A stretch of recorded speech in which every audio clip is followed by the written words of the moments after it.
Hi students, and welcome to week 8 in your online general psychology course. This week we will be covering chapter 6, which is on learning. I do want to point out that even though some of the school districts in San Antonio are on spring break this week, we are not. So you do have assignments that are due on Sunday, March 13th, the end of this week. We are on spring break next week, so there will be no assignments due next week, and your following week, your assignments would be due on March 27th. So just kind of a little framework there as you start preparing and thinking about the rest of your March. So this week, we'll take you on a journey of understanding some of the major learning theories that we have.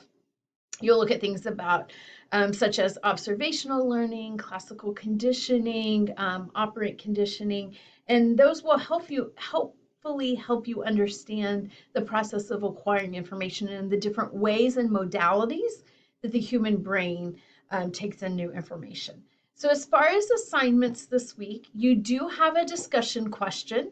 So there's a discussion question on observational learning and social learning theory, which is one of the types of learning that you will understand from reading this chapter. Here is your narrated PowerPoint.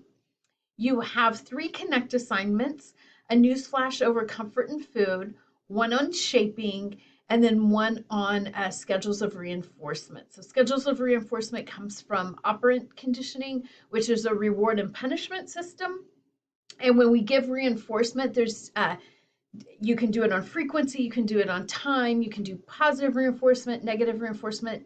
Let me clue you in. Negative reinforcement doesn't mean bad. Negative, in this case, it's still reinforcement, it's still encouraging the behavior. So be careful about negative reinforcement. Don't think it's bad. It's not. It's good. We still want it, so we're going to do more of the behavior, as you will learn in this chapter. And then you have your chapter 6 post-test.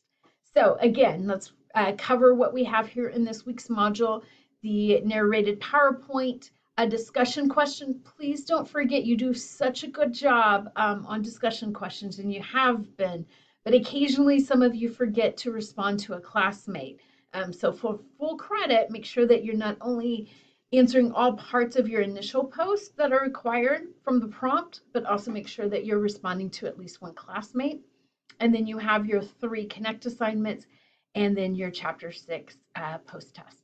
So have a great week. It's going to be beautiful weather. Sunshine is out. I know we just came off the hills of a few cold, crisp mornings. So it's getting a little bit better, feeling like we're transitioning into spring. So have a great week. As always, if there's anything I can help you with, don't hesitate to reach out. Take care, everybody.